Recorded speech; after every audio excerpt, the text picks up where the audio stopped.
Bonjour, aujourd'hui on vous présente un autre jeu de la boutique Ludol, Alhambra. C'est un beau jeu qui a gagné le prix de l'année en 2003 en Allemagne. Et dans la Big Box, elle vient avec 5 extensions d'incluses en plus du jeu de base.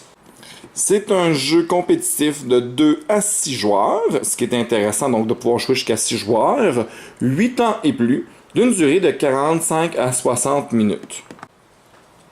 Pour le placement, pas très compliqué, chacun des joueurs va se prendre une tuile comme ceci, avec un R pour leur réserve, et un récapitulatif des points de victoire par bâtiment de chaque type de couleur, et pour le premier tour de comptage, deuxième tour et le dernier tour de comptage. Donc c'est un récapitulatif des points qui vont être accordés. Ils vont chacun prendre une tuile de départ comme ceci, 2 jetons de couleur, un qui vont placer sur leur tuile de départ et le deuxième va être placé ici sur la case de départ de la tuile de pointage qu'on place au centre de la table qui ne sert qu'à compter les points lors des 3 tours. Nous allons avoir également ceci qui va servir à mettre les tuiles qui vont être disponibles pour les achats.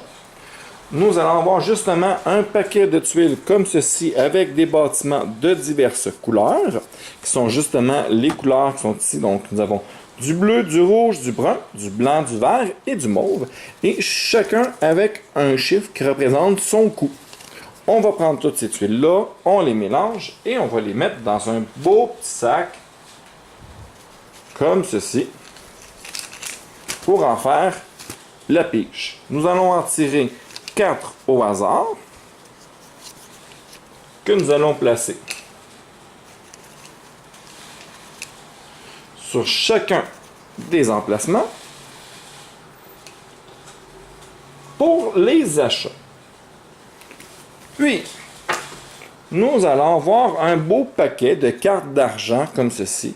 Donc, on peut voir des chiffres qui représentent sa valeur de chacun des 4 couleurs qui vont être présentes.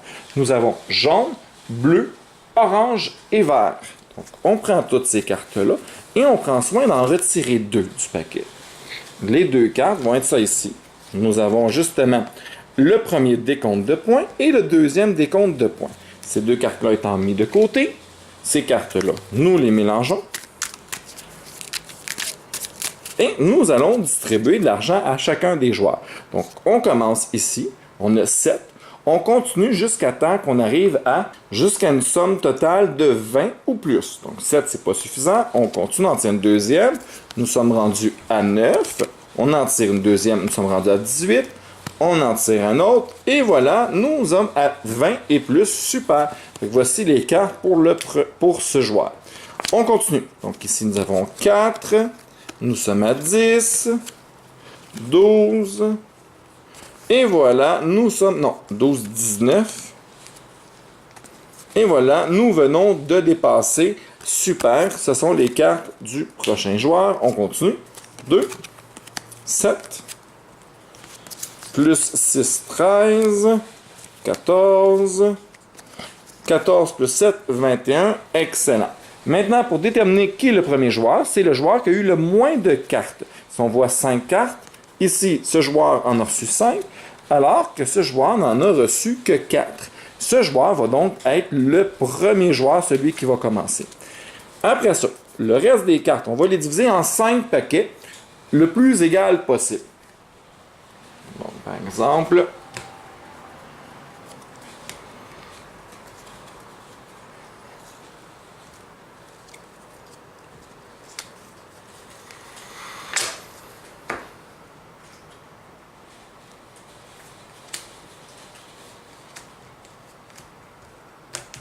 et voilà. Maintenant que c'est fait, qu'elles sont toutes à peu près égales, nous allons prendre la carte A. Nous allons la placer au centre du deuxième paquet. Puis la carte B au centre du quatrième paquet.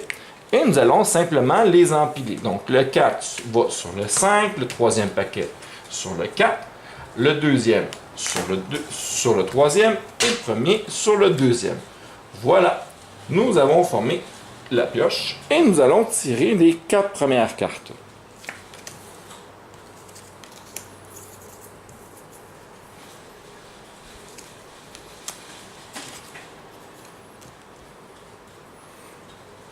Voilà, nous sommes prêts à commencer le jeu.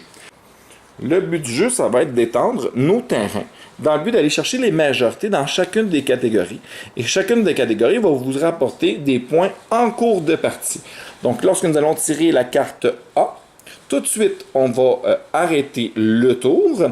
Nous allons faire un décompte de points et poursuivre. Lorsqu'on va tirer la carte B, nous allons faire un autre décompte. Et lorsqu'il n'y aura plus de tuiles dans le sac, nous allons faire un troisième décompte de points et le joueur qui a le plus de points va remporter la partie. En plus des points pour les murs. J'y reviens, ce ne sera pas bien long. Donc, ça va être d'aller chercher ces tuiles-là.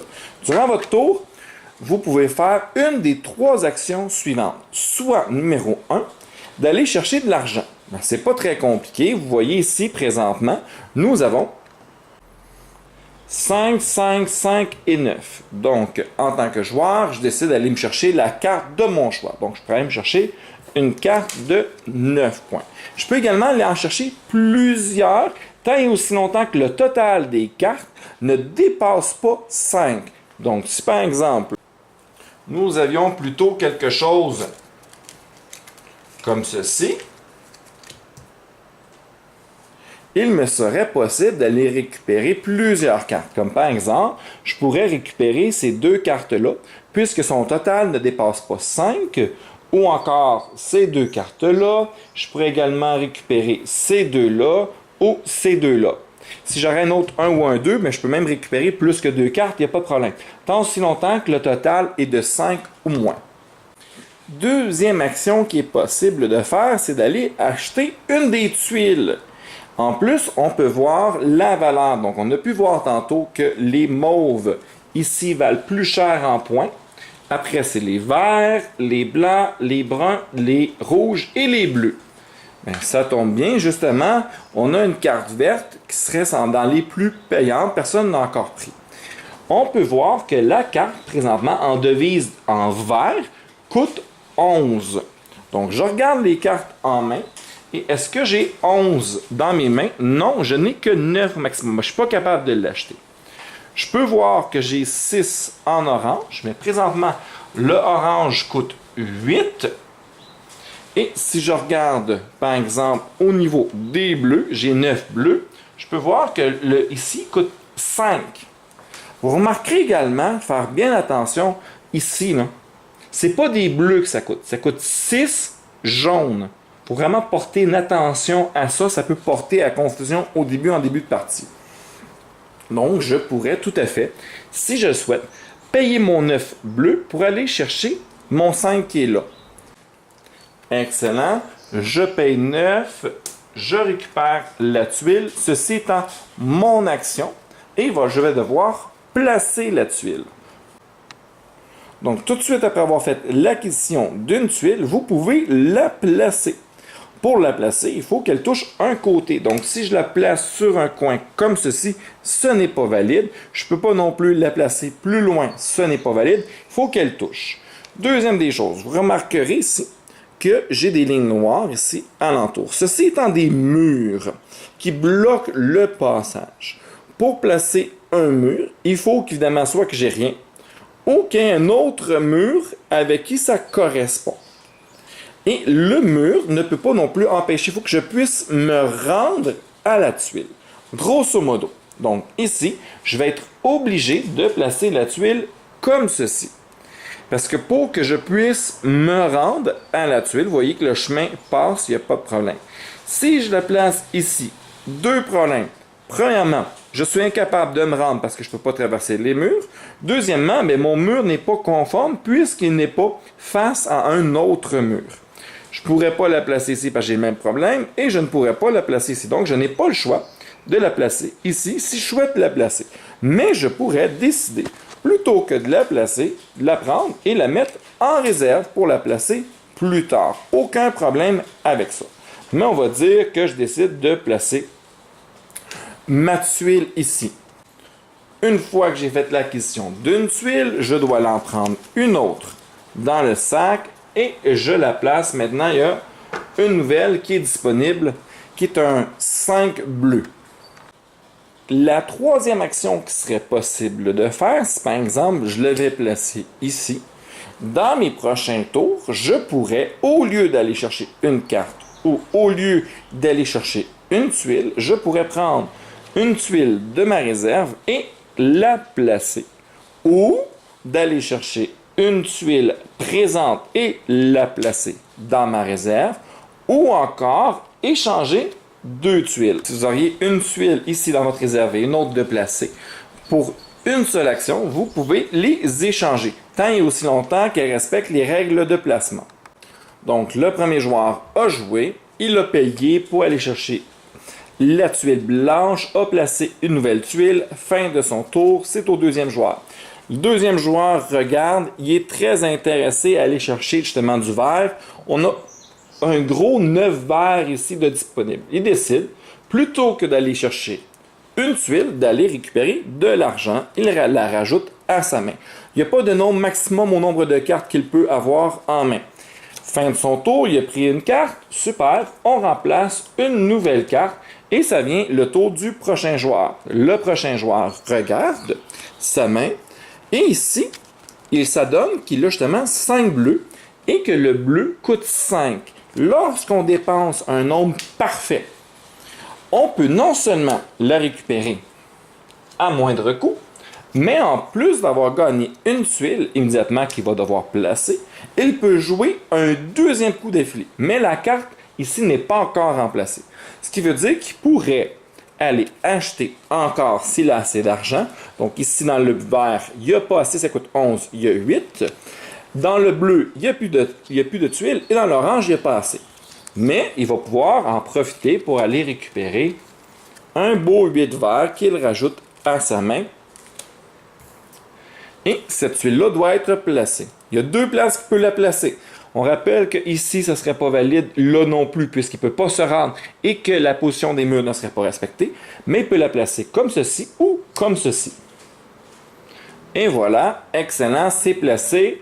Nous allons maintenant mettre fin au tour. Nous allons tirer une carte et nous allons tirer également une tuile. Ce qui veut dire que c'est beaucoup plus avantageux de payer le prix exact. Et si le joueur avait payé à nouveau le prix exact pour une autre tuile, il peut rejouer encore. Et ainsi de suite. Donc c'est vraiment très intéressant de pouvoir payer le prix exact.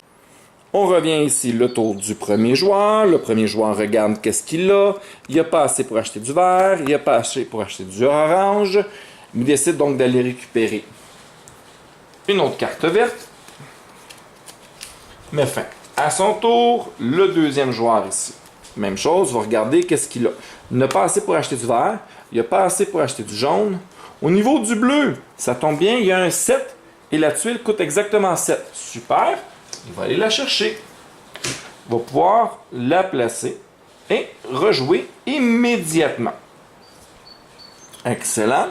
Il n'a pas assez pour acheter quoi que ce soit d'autre. Il décide d'aller chercher de l'argent.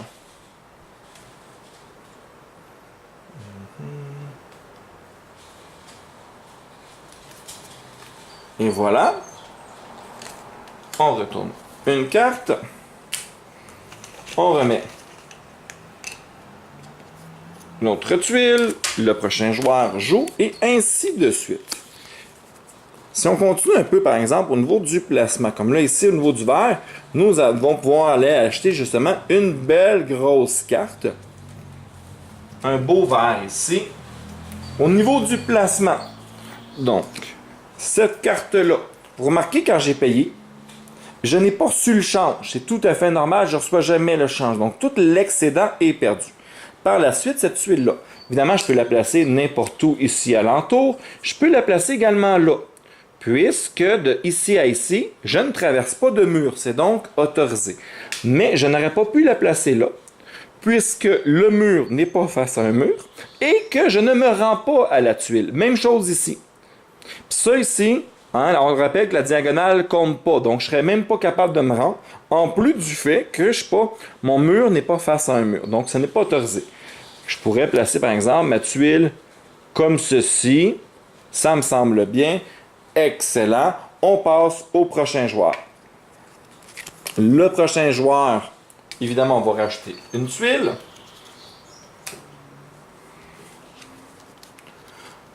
Donc, on peut payer, par exemple, 14. Il va aller chercher ça ici. Maintenant, ceci. Vous voyez ici, j'ai un mur. Donc, au niveau du placement, je vais pouvoir, bien sûr, la placer comme ceci. Je peux la placer par en bas. Je ne peux pas la placer ici. On a toujours la même chose. Je ne peux pas me rendre. Et toujours, mur, il faut qu'il soit face à un mur. Je dois également toujours les placer toujours face à moi. Vous pouvez voir ici, vous avez des petites lignes comme ça en diagonale qui vous indiquent comment placer la tuile. Donc, je ne peux pas placer ma tuile comme ceci. Ce n'est pas autorisé. Il faut toujours, dans le fond, que je puisse lire le nom des lieux face à moi. Super important. Donc, je ne pourrais pas la placer comme ceci. Même si je respecterais mes deux murs. Vous voyez ici, les deux murs seraient corrects, seraient un face à l'autre. De plus, même s'il était dans le bon sens, je ne pourrais pas la placer puisque je ne peux pas me rendre. Il n'y a pas de case ici, je ne serais pas capable de me rendre. Mais en le plaçant ici, c'est intéressant. Non seulement c'est intéressant parce que je peux le placer, mais ça me fait également un grand mur extérieur. Parce que lorsqu'il va y avoir un décompte de points, nous allons rajouter un point par la longueur du mur extérieur le plus long. Présentement, j'aurai donc 1, 2, 3 et 4 de longueur de mur, ce qui me rapporterait 4 points supplémentaires à la fin du premier tour. Parfait, on récupère une tuile, vient le tour du prochain joueur, il regarde qu'est-ce qu'il a. Et il refait exactement la même chose. Donc, il va aller acheter ce qu'il est capable d'acheter. Fait qu'on a ici, regardez, un beau 8. 8 rouge, super. On va aller chercher une tuile qu'il doit placer. On peut le placer comme ceci. Tout est bon. On continue le mur, il n'y a pas de problème. Excellent. Comme que payer chiffre exact, il peut rejouer. Donc, on a un 9 vert, c'est pas suffisant. Le 4 jaune non plus, mais ici, on a assez pour aller chercher le brun.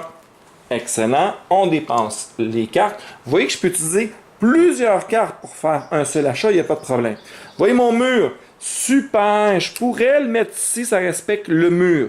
Mais encore une fois, je ne suis pas capable de me rendre à la pièce. J'ai aucun moyen. À ce moment, je n'ai pas le droit de la placer ici.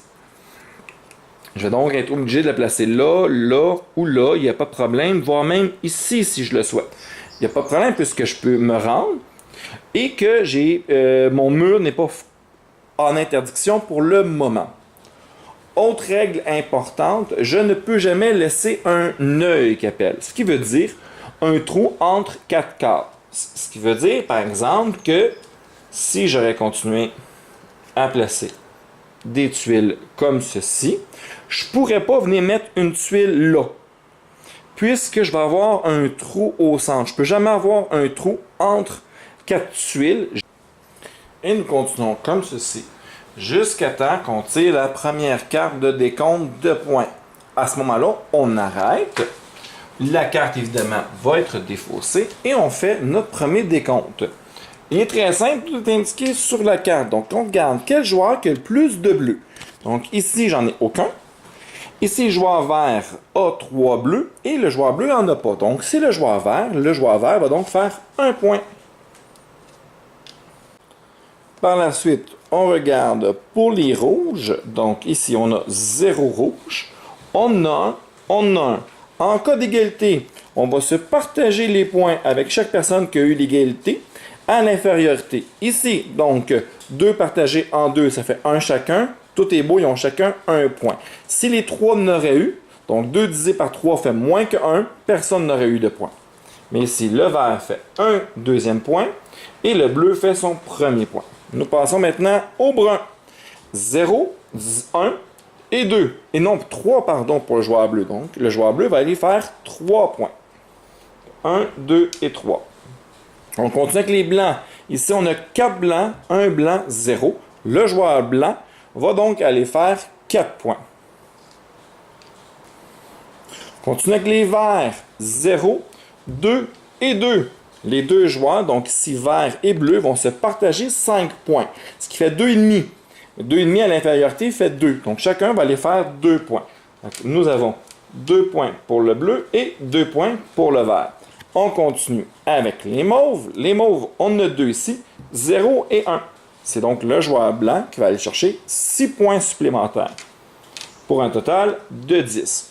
Une fois que ceci est fait, nous allons calculer les murs. Donc ici, si on regarde bien le mur, on choisit le plus long. J'ai un mur ici de 1, 2 et 3.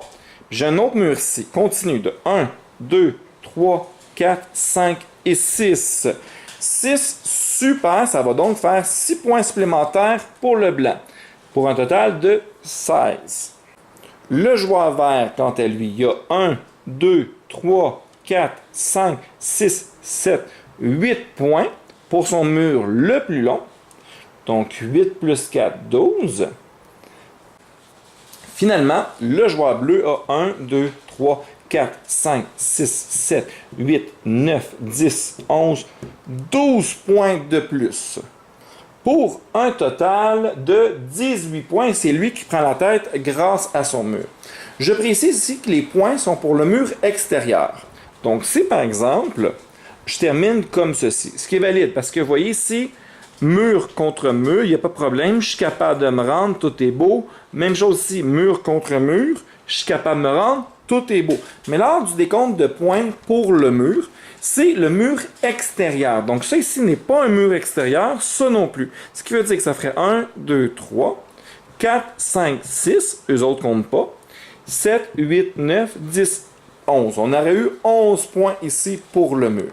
Une fois le premier décompte de points terminé, on rajoute une carte et on poursuit la partie jusqu'à ce que la deuxième carte sort. Nous faisons le deuxième décompte de points. On rappelle que le deuxième décompte de points, ici, il va y avoir des points pour la première place, mais également des points pour la deuxième place, toujours le même principe. Dans le cas d'une égalité, donc si on est deux à avoir la première place, on va additionner les points, par exemple ici 9 pour le bleu, et on va les diviser équitablement en les joueurs qui ont eu l'égalité. Par la suite, à partir du moment qu'il ne reste plus de tuiles dans le sac de disponible, nous allons terminer le tour. Toutes les cartes d'argent que chacun des joueurs a dans ses mains vont servir à acheter les dernières tuiles pour la majorité, peu importe le coût. Si par exemple, j'ai 9 en vert, mes deux autres joueurs ont 3 et 2, c'est moi que le plus, je gagne le vert. Même s'il coûtait 11, et je peux la placer tout de suite, immédiatement, sans problème. Alors, on va faire la même chose, qui a le plus de jaune, qui a le plus d'orange. Parfait. Et maintenant que ceci est fait, nous allons faire un dernier décompte de points. Je rappelle que pour le dernier décompte de points, nous allons prendre le dernier tableau, qui vaut pas mal plus cher, et il va y avoir des points pour les 3 premières places. On rappelle que s'il y a 2 personnes en égalité à la première, on va additionner la place 1 et 2. Si même que 3 personnes à la première place, nous allons additionner toutes les 3 premiers et les diviser équitablement entre les 3 joueurs. À chaque fois également, lors du deuxième décompte et du troisième décompte, on additionne toujours les points du mur. Et puis, à la fin du dernier tour, une fois qu'on a fait le décompte des points, le joueur qui a le plus de points gagne la partie. Pas plus compliqué que ça. Dernier petit détail, toutes les tuiles qui sont sur la réserve ici ne valent rien. On ne les compte pas, ils ne font pas partie de la majorité. Seulement les tuiles qui ont été placées font partie du décompte. Voilà, pas plus compliqué que ça. Pour la version à 2 joueurs, nous allons retirer une carte. Chaque carte est présente en 3 exemplaires dans le paquet. On va en retirer une de chaque pour 72 cartes. Nous allons voir un troisième joueur neutre. Le troisième joueur neutre reçoit gratuitement 6 tuiles de départ. Ces tuiles-là vont faire son décompte de points, mais il n'y a pas de points pour le mur. Donc, en commençant, on sait déjà quelles sont les tuiles que le joueur neutre a. À la fin du premier tour, on lui rajoute 6 autres tuiles, un total de 12. On connaît encore déjà les tuiles que le joueur va avoir. Je rappelle, pas de points pour le mur. À la fin du deuxième décompte, il va recevoir un tiers des tuiles restantes dans le sac, automatiquement. Et à la fin du dernier décompte, ça reste comme normalement, on fait un décompte de points, il n'y a pas de points pour le mur. Voilà pour la version à 2 joueurs. Donc, excellent, beau jeu, relativement simple, pas trop long. Puis, si vous aimez les variantes, dans la Big Box, vous avez 5 extensions et chaque extension a 5 scénarios différents pour un total de 25 manières différentes de jouer supplémentaires, ce qui vous rajoute vraiment beaucoup de rejouabilité à ce beau jeu. Justement, dans une prochaine vidéo, nous allons faire une partie d'initiation afin de montrer la dynamique d'une partie et voir si ce jeu vous intéresse. Merci pour le visionnement.